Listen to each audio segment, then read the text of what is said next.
Welcome to the weekly briefing.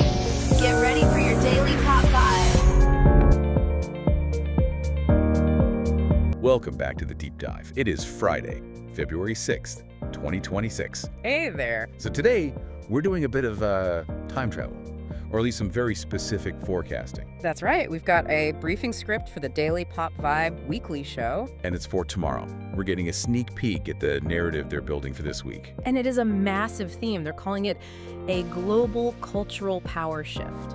Okay, that sounds a little like a buzzword salad. What does the briefing actually mean by that?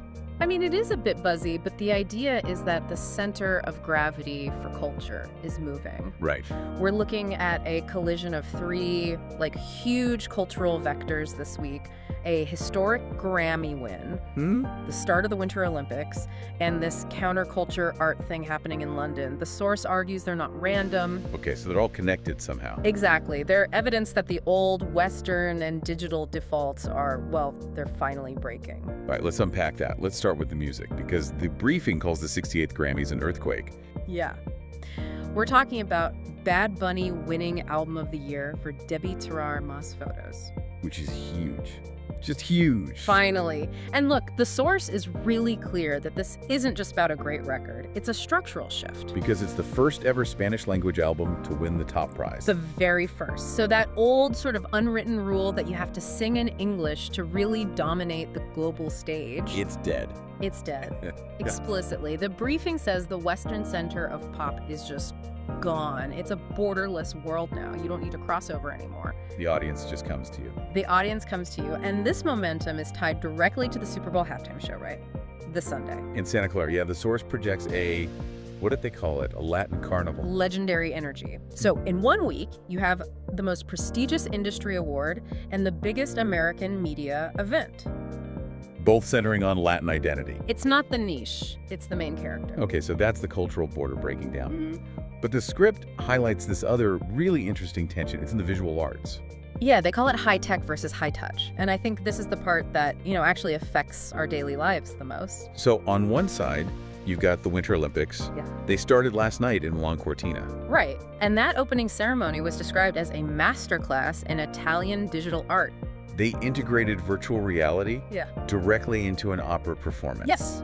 Peak digital integration. Seamless, futuristic, leaning heavily on AI and VR to build this spectacle. Okay, but here's the contrast. Here's the counterweight. While the world is watching that, the hardest ticket to get in London is the Wes Anderson exhibition at the Design Museum. Which is the exact opposite energy. It's anti-digital. That's the key phrase here. The source argues that because we're drowning in AI-generated content, it's 2026, AI video is just everywhere. Right. People are starving for something tactile, something handmade. But is it just like hipster nostalgia? Just looking at old movie props because they're cool?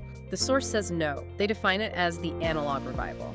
It's not about looking back. It's a specific craving for the symmetrical soul, for the human effort behind his work. So when an algorithm can spit out a perfect image in a second.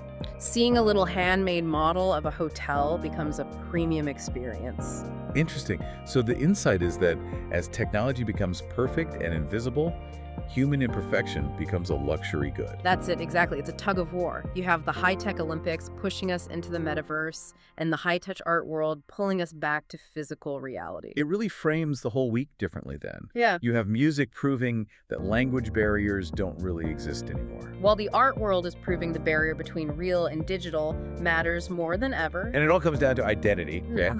Bad Bunny is asserting a linguistic identity, and the London crowds are asserting a human identity against the machine. Which leads to the big question for you to take away from this. The source suggests we're all heading toward a reality dominated by VR, like that Milan ceremony, if that's the future. Are we all eventually going to retreat into the tactile and handmade just to keep our sanity? Are we going to start paying a premium just to feel something real? Something to think about. Thanks for listening to The Deep Dive.